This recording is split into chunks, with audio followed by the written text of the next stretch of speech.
Bismillahirrahmanirrahim. Assalamualaikum warahmatullahi wabarakatuh. Alhamdulillahi rabbil alamin wa bihi nasta'in ala umur dunya waddin. Asyhadu an la ilaha illallah wa asyhadu anna Muhammadan abduhu wa rasuluh. Allahumma shalli ala Muhammadin wa ala alihi wa sahbihi ajmain. Wa ba'du. Pelajaran kita malam ini adalah akidah.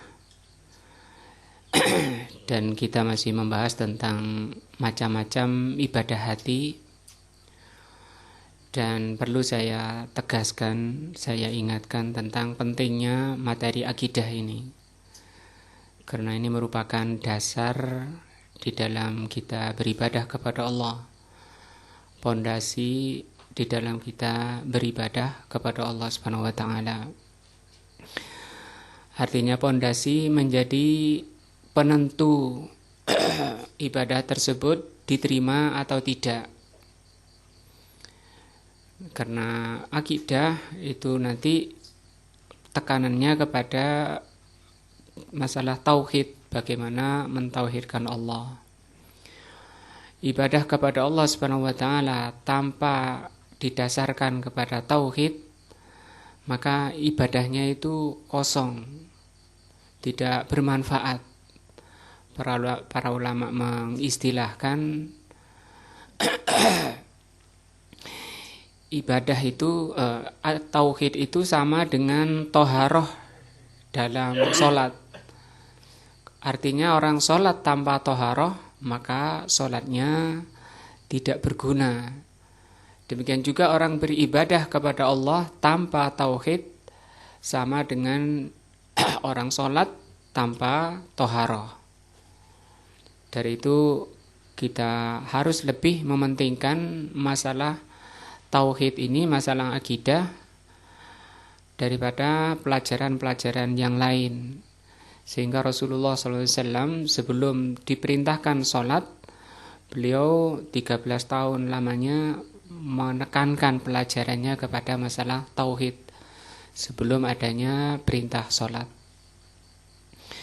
Kita setelah membahas macam-macam ibadah hati. Yang lalu adalah masalah rohbah, dan khusyuk. Itu pertemuan yang lalu. Sekarang kita lanjutkan perkataan beliau, wa dalilul inabati. Dalil inabah, artinya di sini bahwa inabah ini termasuk jenis ibadah hati. Nah, dalilnya adalah qauluhu ta'ala, firman Allah, wa anibu. Anibu di sini, dan inabahlah kalian. Apa inabah? Nanti akan dibahas. Inabahlah kalian kepada Rabbmu, atau kepada Rabb kalian. Wa aslimu lahu, dan berserah dirilah kalian kepadanya. Surat Az-Zumar ayat 54 dalil bahwa kita wajib untuk inabah kepada Allah, wajib untuk berserah diri kepada Allah. Nah, apa inabah? Apa itu Islam? Di sini perkataan beliau, al-inabatu. Definisi inabah, arti inabah adalah ar-ruju. Inabah itu artinya rujuk kembali.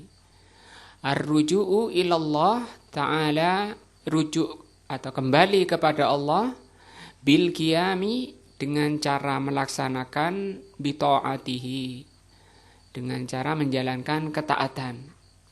Ketika kita menjalankan ketaatan kepada Allah, itu kita sedang kembali kepada Allah Subhanahu wa taala untuk mendapatkan ridhonya, mendapatkan kecintaannya. Nah, yang disebut dengan apa? Inabah. Nah, wajtinabu maksiatihi, dan menjauhi kemaksiatan. Itu masih masuk definisi inabah. Jadi inabah itu tidak hanya menjalankan ketaatan, tapi ini juga menjauhi kemaksiatan. Wahia qaribatun min makna taubah. Inabah itu dekat dengan makna taubah. Bahasa kita tobat. Jadi inabah itu dekat dengan makna taubat. Cuma kalau taubat ini, kalau bahasa kita, mungkin bahasa Indonesia, taubat itu artinya meninggalkan kejelekan. Belum tentu orang yang meninggalkan kejelekan itu menjalankan kebaikan, itu belum tentu. Tapi kalau inabah, enggak. Dia meninggalkan kejelekan, kemudian apa? Kembali kepada Allah dengan menjalankan ketaatan. Illa annaha arakku minha, kecuali bahwa inabah itu lebih dalam daripada taubat. Karena kalau taubat itu rujuk saja, kembali saja, kembali dari kejelekan, meninggalkan kejelekan. Lima tash'uru bihi minal i'timadi 'ala Allah wal luju ilaihi. Nah, karena taubat itu inabah itu adalah menyadarkan atau memunculkan kesadaran di dalam hati. Lawannya sadar itu lalai. Nah, menghadirkan kesadaran di dalam hati minal i'timadi 'ala Allah, untuk disandarkan kepada Allah Subhanahu wa taala dan berharap hanya kepada Allah Subhanahu wa taala. Wala takunu illa lillahi, dan kembali yang seperti ini tidak bisa kecuali hanya kepada Allah. Artinya kembalinya hati ini hanya kepada Allah Subhanahu wa taala. Orang taubat pun itu tidak dikatakan taubat kecuali kepada Allah. Artinya syarat taubat itu ada 5 ya. Syarat taubat itu ada 5. Yang pertama harus ikhlas. Kenapa sampean tinggalkan ini, kejelekan ini? Ikhlas karena Allah, bukan karena takut orang, bukan karena ditangkap aparat dan seterusnya. Nah, bukan karena tidak ada modalnya, nggak punya uang misalnya. Kenapa nggak dilakukan ini kapok? Kenapa nggak duit modal? Nah, itu bukan taubat yang seperti itu. Taubat itu syarat pertamanya harus ikhlas. Yang kedua meninggalkan perbuatan jeleknya. Yang ketiga menyesali. Yang keempat berazam, bertekad untuk tidak mengulangi perbuatannya. Yang kelima, kalau itu hak adami harus dikembalikan. Cuma hak adami itu masih macam-macam. Ada yang berupa barang. Kalau barang yang harus dikembalikan lagi ke orangnya, misalnya mencuri atau apa, utang misalnya, ngemplang, begal dan seterusnya, itu harus dikembalikan kepada pemiliknya kalau berupa barang. Kalau orangnya sudah meninggal harus kepada ahli warisnya. Kalau ahli warisnya tidak ketemu, maka barangnya disedekahkan, diniatkan pahalanya untuk pemilik barang. Tapi kalau berupa ghibah misalnya, ngerasani orang, cara taubatnya para ulama ya menjelaskan macam-macam. Ada yang mengatakan harus disampaikan kepada yang dirasani. Saya minta maaf, saya kemarin ngerasani sampean di sana. Ngerasani apa dan seterusnya. Ada yang mengatakan dirinci, kalau orangnya tahu bahwa sampean ngerasani, ya harus minta halalnya mumpung di dunia, karena nanti di akhirat itu lebih berat. Urusan akhirat lebih berat. Bagaimana lebih beratnya? Rasulullah SAW pernah bertanya pada sahabat, atadruna mal muflisun, tahukah kamu siapa orang yang merugi? Nah, kata para sahabat, man la dirhama wala dinar, orang yang enggak punya dirham, tidak punya dinar. Tidak itu, orang merugi itu ketika menghadap Allah adalah orang menghadap Allah membawa pahala sholat, pahala zakat dan seterusnya pahala-pahala kebaikan, tapi di dunia dia juga berbuat diantaranya tadi ghibah, mencela ini mencela itu, sehingga datang orang-orang yang dicela kepada dia padahal dia sudah banyak pahalanya. Kemudian orang yang dighibahi datang minta, orang ini dulu menghibahi saya ya Allah, maka diberikan pahala orang yang menghibahi kepada orang yang dighibahi, yang dirasani. Itu kalau ada yang merinci seperti itu. Kalau yang dirasani itu tahu, mengerti, harus minta kehalalannya. Tapi kalau tidak tahu, cukup cara tobatnya menyebutkan kebaikan-kebaikan orang yang dirasani dan memintakan ampun kepada Allah. Ini kalau hak adami. Jadi syarat taubat ada 5. Di sini inabah dan taubat semuanya harus kepada Allah Subhanahu wa taala. Wa daliluha qauluhu ta'ala, dalil bahwa inabah dan taubat itu harus karena Allah adalah firman Allah ini, wa anibu, dan inabahlah kalian.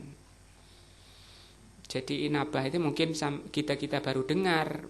Ibadah ini inabah itu ibadah hati, seperti ikhlas, ya, berharap. Wa anibu ila rabbikum, dan inabahlah kalian kepada Rabb kalian, wa aslimu lahu. Nah, wa aslimu dan aslimu, dan berserah dirilah kalian. Jadi orang Islam itu namanya muslim. Muslim artinya orang yang berserah diri. Berserah dirilah kalian kepada Allah. Wal muradu biqaulihi ta'ala wa aslimu lahu, yang dimaksud dengan ayat wa aslimu lahu, al-islamu syar'i, adalah Islam syar'i. Apa Islam syar'i itu? Wa huwa al-istislamu li ahkamillahi syar'iyyah, yaitu tunduk, pasrah, menyerahkan diri kepada hukum-hukum Allah yang syar'i. Hukum Allah yang syar'i itu Al-Quran dan As-Sunnah, itu hukum Allah yang syar'i. Karena hukum Allah ada 2, ada hukum kauni, ada hukum syar'i. Hukum kauni yang ada yaitu berupa makhluk ini.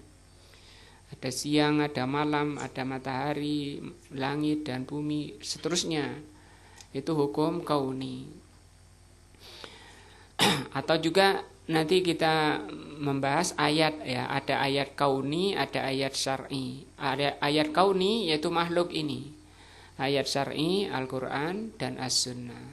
Hukum juga ada 2. Maka di sini yang dimaksudkan adalah Islam syar'i.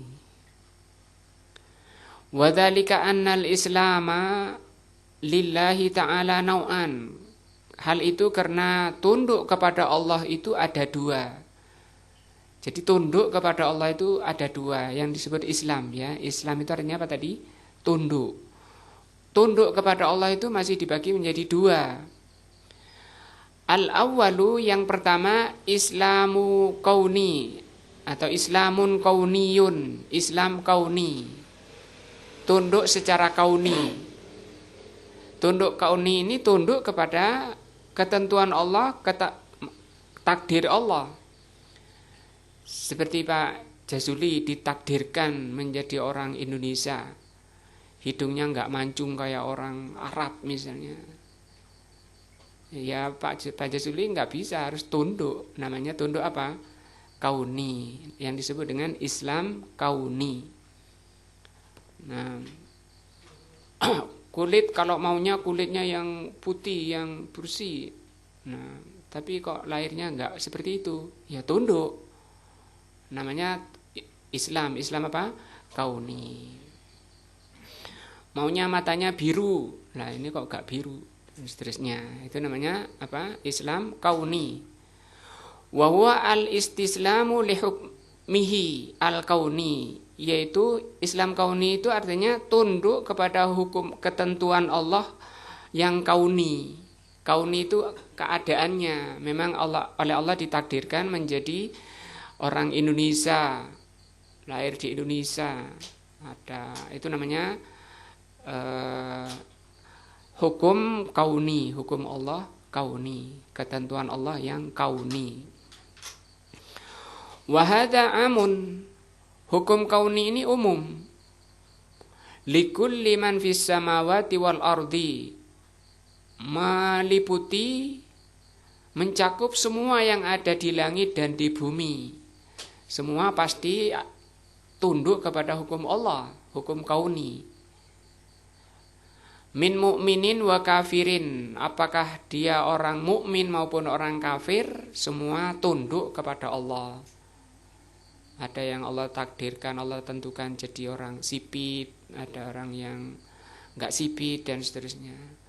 Ada yang tinggi, ada yang pendek, ada yang hitam, ada yang kuning, ada yang putih, coklat dan seterusnya. Itu hukum kauni.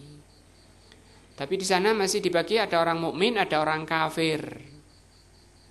Namanya Islam kauni.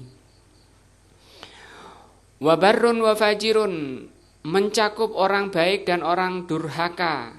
La yumkin li ahadin an yastagbira anhu, yang tidak mungkin seseorang itu untuk menyombongkan diri dalam masalah kauni.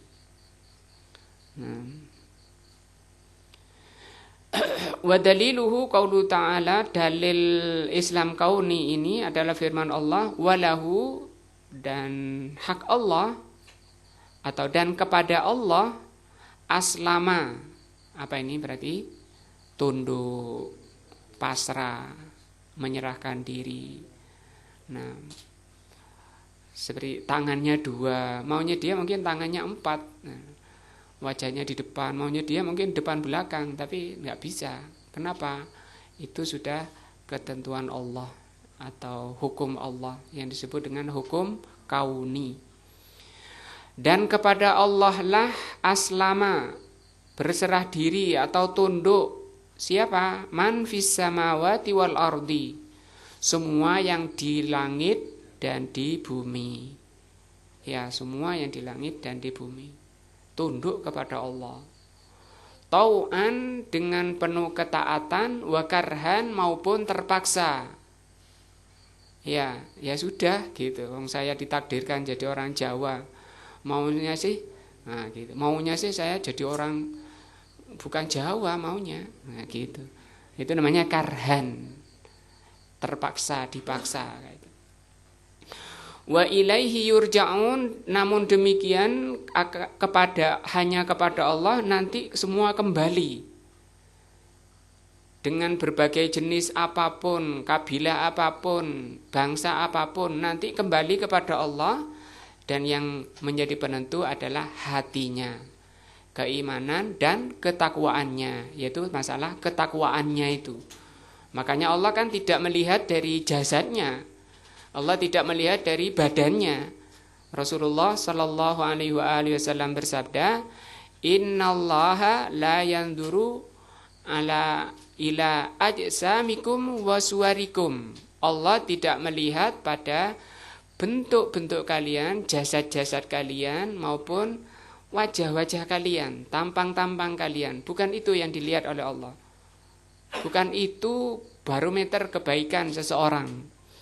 Walakinnallaha yanzuru ila qulubikum wa a'malikum. Tapi yang dilihat oleh Allah adalah hati-hati kalian dan amalan-amalan kalian. Maka yang diperhatikan oleh Allah, yang dijadikan pandangan oleh Allah, inilah yang seharusnya oleh setiap muslim itu untuk diutamakan, untuk dirawat, dijaga. Nah, bukan badannya, bukan hanya badannya.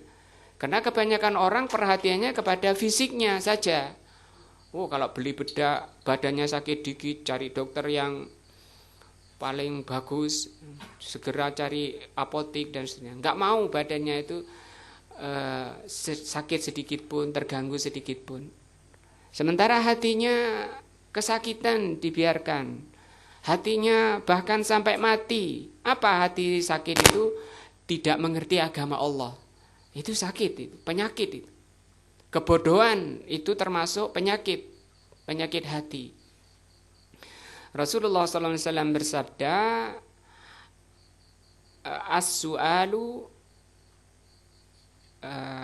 as-su'alu sifaul ai, kata Rasul SAW, bertanya itu obat dari penyakit hati. As-su'al, maksudnya para ulama menjelaskan bahwa ilmu itu obat penyakit hati.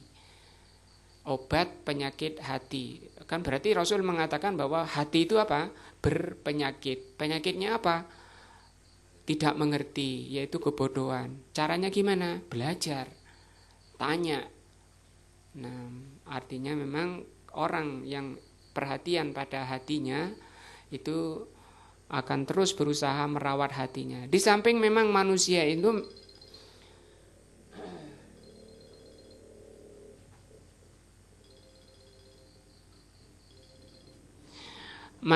itu terdiri dari dua unsur, yaitu jasmani dan rohani. Sebagaimana jasmani itu butuh makan, butuh perawatan, demikian juga apa? Rohani butuh makan juga. Apa makanan badan? Kita sudah paham. Semua dokter ahli gizi, ahli makan menasihatkan, merekomendasi makanan harus begini. Tidak boleh yang ini. Demikian juga makanan hati, makanan roh. Apa itu makanan roh? Yang paling bergizi, paling bagus adalah Al-Quran dan As-Sunnah. Nah, tapi orang malah perhatiannya pada badannya saja, fisiknya saja, membiarkan hatinya mati, gersang, tidak disirami, tidak dirawat, banyak penyakitnya. Ini tidak bijak yang seperti itu. Nanti ketika menghadap Allah, begitu berpisah dengan dunia, selesai itu badannya. Dan memang badannya bukan perkara yang mau dilihat. Maka hatinya itulah yang menjadi penentu nasib ketika menghadap Allah Subhanahu wa taala. Allah berfirman, "Inna akramakum indallahi atqakum." Orang termulia di antara kalian orang yang paling bertakwa, bukan badan-badannya kalian, itu tidak dilihat oleh Allah. Jadi kata Allah apa? Hanya kepada Allah tunduk semua yang ada di langit dan di bumi, baik dengan kerelaan maupun terpaksa, dan hanya kepadanya mereka kembali. Surat Ali Imran 83. Asani yang kedua, Islam syar'i namanya. Islam syar'i. Islamun syar'iyun, yaitu Islam syar'i. Kalau yang pertama tadi Islam apa? Kauni. Wa huwa al-istislamu li hukmihi asy-syar'i, yaitu tunduk kepada hukum Allah yang syar'i. Allah suruh sholat, suruh ngaji, suruh ibadah, suruh jalani yang perintah itu suruh jalani, suruh laksanakan, yang dilarang suruh jauhi. Nah, itu namanya syar'i. Kalau syar'i ini kaitannya dengan kecintaan Allah, kaitannya dengan keridhaan Allah. Nah, adapun kalau kauni itu tidak terkait sama ini, kaitannya dengan ada tidaknya. Karena nanti kauni itu masih dibagi menjadi dua. Ketentuan yang kauni itu ini masih dibagi dua. Ada yang baik, ada yang buruk. Nah, kalau ini syar'i, ini ketentuannya dengan yang dicintai dan dibenci oleh Allah. Siapa yang mentaati Allah itu dicintai, diridhoi. Nah, artinya tidak semua yang Allah takdirkan ada itu mesti dicintai. Itu tidak seperti itu. Karena sering hari-hari ini juga sering saya dengar orang-orang ngomong, "Mas ya syirik kan Ustadz, Mas ya syirik kan itu takdir Allah." Ya Mas ya takdir Allah kan syirik, gitu kan aja. Dibalik aja, Mas ya takdir Allah kan syirik, itu Allah ancam kekal di neraka. Tidak berguna kesabaran di dalam neraka. Jadi memang kalau takdir Allah itu masih dibagi dua, ada takdir baik dan ada takdir jelek. Di rukun iman itu ya, itu sudah dibahas kan. Iman yang keenam apa? Iman biqadaillah, iman dengan takdir Allah, khairihi wa syarrihi, yang baik dan yang buruk. Seperti babi ya, babi itu yang menakdirkan adanya babi siapa? Allah, tapi kan tidak boleh dimakan. Tidak boleh, itu kan takdir Allah adanya babi. Apa kemudian dimakan? Wa hadza khasun. Islam syar'i ini khusus. Kalau tadi yang atas umum, kalau ini khusus. Biman qama bi ta'atihi, khusus meliputi orang yang taat kepada Allah saja. Minar rusuli, dari karangan para rasul, wa adba'ihim, dan pengikut para rasul, bi ihsan, dengan cara yang baik. Nah, ini yang namanya tunduk secara syar'i, yaitu orang yang melaksanakan ketaatan secara syar'i. Bukan ketaatan tadi nyerah kepada takdir tadi, bukan itu. Tapi nyerah kepada ketentuan syar'i, itu namanya Islam syar'i. Bisa Pak Jazuli, kalau saya tanya apa bedanya Islam syar'i sama Islam kauni? Kalau kauni udah ketentuan Allah. Terus? Kalau yang syar'i itu Sama, ketentuan Allah semua ini. Ketentuan Allah ada yang kauni, ada yang syar'i. iya. Pertanyaannya apa perbedaannya? Kauni, syar'i. Kauni itu ketentuan Allah yang bersifat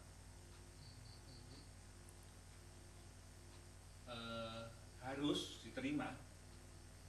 Iya, terus? Kalau yang syar'i khususon. Khususon. Tidak harus diterima. Iya, diterima. Oh, gitu. Mau dibenak Pak?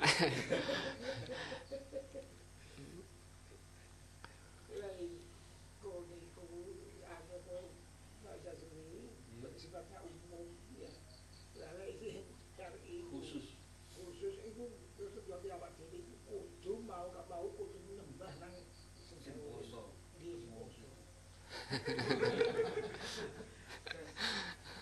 Terus Ustaz. Iya, betul. Jadi ya memang ikuti kitabnya sih, baca kitabnya. Kalau kauni itu mesti adanya itu. Jelek maupun baik itu mesti adanya, itu kauni. Adanya di alam ini kan memang ada ya. Allah menciptakan surga, neraka. Neraka itu namanya kauni, mesti adanya. Tunduk kepada Allah secara kauni. Seperti sampean diciptakan jadi orang Jawa misalnya. Ya, tunduk saya, tunduk secara kauni. Tidak ada kaitannya dengan dicintai maupun diridhoi, dibenci ataupun dimurkai, tidak terkait sama itu. Mesti adanya. Sekarang kalau syar'i itu kaitannya dengan dicintai dan tidaknya, yaitu tunduk kepada ketentuan syar'i. Ketentuan syar'i itu apa? Takdir syar'i itu apa? Ya Al-Quran dan As-Sunnah. Allah mencintai orang yang tunduk kepada ketentuan Allah yang syar'i. Allah meridhoi kepada setiap orang yang tunduk kepada ketentuan Allah yang syar'i. Siapa itu? Di sini beliau terangkan minar rusul, dari kalangan para rasul dan pengikutnya. Sekarang kalau imannya Abu Bakar itu syar'i apa kauni? Pak Wiji bingung. Abu Bakar kan beriman ya, bukan kauni. Loh. Apa benar? Imannya Abu Bakar. Islam apa? Islam syar'i. Kauni enggak? kalau kamu ini sedang apa syar'i sudah pasti kauni. Kalau kauni belum tentu syar'i. Nah, imannya Abu Bakar itu kauni syar'i. Kauni itu apa? Terjadi. Nah, syar'i dicintai oleh Allah. Kalau kaitannya dengan itu Pak Ustaz, saya tanya ini.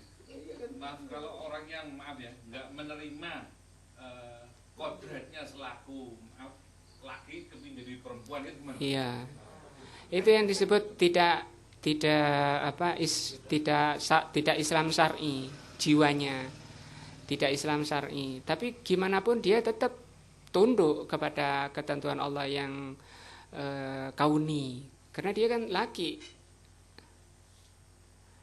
maunya jadi perempuan, tapi kenyataannya laki, ya tunduk. Coba dilihat ayatnya ini. Hanya kepada Allah lah tunduk semua yang ada di langit dan di bumi, senang ataupun terpaksa. Saya sebenarnya nggak suka jadi laki itu, misalnya. Terus mau apa? Nah, ya nggak bisa. Maaf kaitannya dengan Kalau merubah-rubah itu tidak boleh secara syar'i. Jangankan kemaluannya diganti, ganti alis saja itu tidak boleh. Kayak maaf ya, Dorce sama lama yang almarhumah itu gimana Ustaz? Iya. Padahal juga taat dia juga. Enggak. Saya tahu. Taat mungkin dalam hal masalah sholatnya, tapi masalah lain kayak kan dilarang oleh Allah untuk merubah-rubah ciptaan dirinya, merubah alisnya dicukur dan seterusnya. Ya, alisnya dicukur diganti, kemudian kasih anting-anting, laki-laki itu kasih anting-anting, ditato dan seterusnya, itu termasuk tidak tunduk secara syar'i. Kan tidak boleh secara syar'i. Wa daliluhu fil Qur'an katsirun. Nanti diulang-ulang biar nanti kan dibahas masalah di bab takdir juga akan dibahas. Wa daliluhu fil Qur'an katsirun. Dalil di dalam Al-Qur'an banyak. Dalil tentang Islam syar'i. Wa minhu hadhil ayat, di antaranya ayat ini alladzi zakarahal muallifu rahimahullah, yang disebutkan oleh muallif, yaitu wa aslimu lahu tadi itu. Wa aslimu lahu ini maksudnya syar'i, bukan kauni. Kalau kauni mesti orang kafir itu tunduk dia Islam syar'i, tidak dilihat dari benar tidaknya. Kalau Islam kauni tidak dilihat dicintai maupun dibenci, itu Islam kauni, tunduk. Seperti orang ditakdirkan oleh Allah, ditakdirkan oleh jadi orang Cina. Apakah dia ngamuk-ngamuk terus saya nggak ingin jadi orang Cina, ingin jadi orang Jawa, orang Indonesia? Ya nggak bisa. Bukan bahas masalah dicintai maupun tidak. Tapi kalau melanggar aturan-aturan Allah, syariat Allah, itu nanti masuk ke Islam syar'i namanya. Tadi bahasan malam ini yang sedang kita bahas adalah inabah. Ya, masalah inabah. Inabah itu kembali kepada Allah dengan menjalankan ketaatan dan meninggalkan yang dilarang. Itu inabah. Inabah itu masuk ibadah hati yang dekat maknanya dengan makna apa? At-taubah. Satu lagi, wa dalilul isti'anati. Sekarang dalil isti'anah. Qauluhu ta'ala iyyaka na'budu wa iyyaka nasta'in. Wa fil hadisi, di dalam hadis, idza sta'anta fasta'in billah. Kalau kamu minta pertolongan, mintalah pertolongan kepada Allah. Isti'anah ini kita bahas, ini ayatnya ya, sudah hafal kita semua, ini hadisnya. Al-isti'anatu, apa isti'anah? Kata beliau, talabul auni wa hiya anwaun. Isti'anah itu artinya menuntut atau meminta pertolongan. Aun, pertolongan. Asalnya dari kata ana. Karena ini masdarnya, kata pokoknya pakai waw aunun. al-aunu. Diberi alif, sin, dan ta. Ditambahi alif, sin, dan ta, itu yang asalnya pertolongan. Kalau diberi alif, sin, dan ta, ini bermakna memohon pertolongan. Seperti ghafara itu artinya memaafkan, tapi kalau istaghfara memohon dimaafkan. Itu manfaat penambahan alif, sin, dan ta. Itu pelajaran bahasa Arab. Apa isti'anah itu? Memohon pertolongan. Memohon pertolongan ada beberapa macam. Yang jelas memohon pertolongan ini jenis ibadah hati, ibadah qalb. Al-awwalu al-isti'anatu billah. Pertama, memohon pertolongan kepada Allah. Wahia al-isti'anatu, yaitu memohon pertolongan. Al-mutadamminatu, yang mengandung likamalidz-dzulli minal abdi li rabbihi. Memohon pertolongan dengan menyempurnakan ketunduan hamba kepada Rabb-nya. Memohon pertolongan dengan penuh ketunduan. Dzul itu tunduk. Hampir sama dengan tadi istislam tadi, pasrah. Wa tafwid, tafwid juga bermakna pasrah. Wa tafwidul amri ilai, dan menyerahkan, memasrahkan urusan kepada Allah. Saya punya masalah begini, ya Allah, minta tolong ya Allah. Itu namanya isti'anah. Wa i'tiqadu kifayatihi, dan meyakini kecukupannya dengan pertolongan Allah, sehingga dia tidak noleh-noleh kepada selain Allah. Wa hadhihi, dan isti'anah ini la takunu illa lillah, tidak boleh dilakukan kecuali kepada Allah saja. Mana dalilnya? Wa daliluhu qauluhu ta'ala iyyaka na'budu wa iyyaka nasta'in. Nah, apa artinya? Hanya kepadamu kami beribadah dan hanya kepadamu kami memohon pertolongan. Wa wajhul ikhtisas, letak penghususan memohon pertolongan hanya kepada Allah, di mana ditunjukkan di ayat ini letak penghususannya. Anallaha ta'ala qaddamal ma'mum, bahwa Allah di ayat ini mendahulukan, qaddama ini mendahulukan al-ma'mul. Al-ma'mul itu objeknya. Jadi ini asal katanya sebelum dibalik oleh Allah, na'budu iyyaka. Apa artinya? Kami beribadah kepadamu. Itu susunan aslinya. Ini subjeknya, ini objeknya. Kemudian oleh Allah dibalik, hanya kepadamu kami beribadah. Jadi objeknya didahulukan. Nah, iyakanya ini objek, itu didahulukan. Wa qaidatul lughah, dalam kaidah Arab, kaidah orang Arab, allati nazala bihal Quran, yang diturunkan dengan bahasa Arab itu Al-Quran, yang Al-Quran itu diturunkan dengan bahasa Arab. Anna, bahwa taqdima ma haqqahu at-ta'khir yufidul hasri, bahwa mendahulukan perkara yang mestinya di belakang itu dalam rangka hasr. Hasr itu pembatasan. Apa yang dibatasi di sini? Ibadah. Jadi kenapa ini didahulukan? Dalam rangka pembatasan. Yang dibatasi apa? Ibadah. Dibatasi ke siapa? Iyaka, hanya kepadamu. Berarti tidak beribadah kepada Allah, kepada selainnya. Karena kalau ini enggak dibelakangkan, itu tidak mengandung pembatasan. Bisa jadi orang itu beribadah pada Allah dan beribadah pada selainnya. Minta pada Allah, juga minta pada penghuni kubur, minta pada penghuni kubur, minta juga pada kayu-kayu, batu-batu, para dukun, dan seterusnya. Itu kalau sudah dibalik seperti ini sudah ikrar hasr namanya, ikrar pembatasan. Makanya batal iyyaka na'budunya orang yang habis sholat, rajin sholat tapi masih rajin minta ke kuburan, rajin minta ke dukun, itu nggak sah ininya iyyaka na'budu. Sama dengan orang sholat ngentut. Nah, syirik itu kayak kentut. Wal ikhtisos, ya ikhtisos ini penghususan, jadi dibatasi dan dikhususkan, dibatasi kepada Allah saja dan dikhususkan.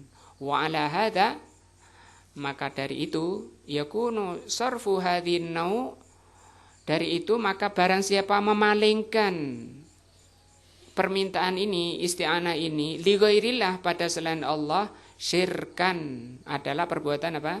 Syirik. Mukhrijan anil millah, keluar dari Islam.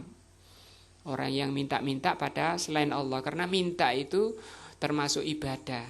Minta pertolongan, ya Habib, ya Tuan, ya Wali, ya Mbah, ya Eyang, ya disebut-sebut semuanya. Yang bau rekso tempat ini ya. Kalau orang-orang dulu kalau melewati suatu tempat yang dibilang angker, aku berlindung kepada penghuni tempat ini misalnya. Aku memohon keselamatan, aku berlindung dari kejelekannya. Itu terjadi dulu, zaman Nabi juga sudah terjadi. Makanya Rasul mengajarkan doanya ketika masuk di daerah-daerah yang seperti itu. Beliau mengajari doanya, Allahumma inni a'udzubika bikalimatillahi tammati min syarri ma khalaq. Itu isti'anah pertama, yaitu isti'anah kepada Allah dalam perkara-perkara yang tidak bisa kecuali Allah. Yang kedua, al-isti'anatu bil makhluk, memohon pertolongan, bantuan kepada makhluk. Ala amrin yaqdiru alaih, dalam perkara yang bisa dilakukan oleh makhluk itu. Fahadhihi, maka ini ala hasbil musta'an. Hukumnya nanti tergantung kondisi yang dimintai pertolongan. Fa in kanat ala birrin fahiya jaizatun. Kalau mintanya dalam perkara yang baik, minta tolong dalam perkara baik, fahiya jaizatun, maka boleh, minta tolongnya boleh, menolongnya juga boleh. Jaizatun boleh lil musta'in, bagi orang yang minta tolong, masru'atun, dan disyariatkan lil mu'in, untuk menolong. Kalau di sini coba kita lihat bahasa beliau. Kalau meminta pertolongan ini jaiz. Jaiz itu boleh. Tapi menolongnya bagi yang diminta tolong, menolongnya itu masyru', disyariatkan. Beda antara jaiz boleh sama disyariatkan, itu boleh. Nah, berdasarkan firman Allah, wa ta'awanu 'alal birri wat taqwa. Tolong menolonglah kalian dalam perbuatan baik. Nah, misalnya Pak RT besok kerja bakti ya, gorong-gorong misalnya. Nah, itu perkara baik. Nah, ini jalannya rusak, besok keluar bapak-bapak keluar kerja bakti. Nah, itu kan perkara baik. Karena ada kasus jatuh misalnya, diperbaiki. Niat di sini ditata niatnya. Ditata niatnya, ini perkara baik, ini boleh, seperti itu boleh. Pak RT-nya yang keliling ya boleh, jaiz. Nah, warganya untuk mengikuti perintahnya yang minta tolong itu juga baik, boleh. Atau lain daripada itu, banyak contohnya. Misalnya lagi benahi genteng bocor, nggak iso naik, minta tolong yang pintar naik dan seterusnya supaya rumahnya nggak bocor, itu perkara baik.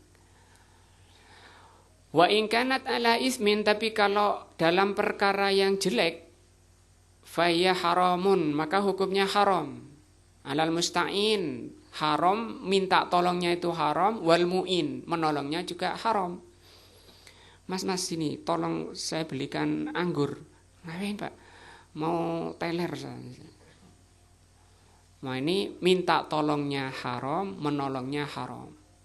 Termasuk riba itu ya, bank itu sampai Rasul menyebutkan ada 10 orang yang dilaknat dalam urusan dengan bank itu. Yang nulisnya, yang transaksinya, yang menjaganya itu. Ya itu kan urusan dengan tolong menolong dalam perbuatan apa? Dosa. Allah berfirman, wala ta'awanu, jangan kalian menolong dalam perbuatan apa? Ismi. Ismi ini dosa, yaitu melanggar larangan. Tadi misalnya minum khamar, mencuri, itu ism. Udwan ini melampaui batas. Sampean suruh nikah 4 kok malah 5 misalnya. Itu udwan, melampaui. Tidak boleh seperti itu. Sampean istrinya sudah 4 kok saya cari lagi. Ya tolong golekno misalnya. Carikan tolong. Jangan, tidak boleh seperti itu. Apa itu? Bab udwan. Kalau udwan melampaui batasan syar'i, karena agama Allah itu ada batasan-batasan. Wa in kanat ala mubahin, kalau urusannya perkara mubah, boleh, perkara boleh, fahiya jaizatun, boleh hukumnya, lil musta'in, boleh bagi orang yang minta tolong, wal mu'in, dan boleh untuk menolongnya.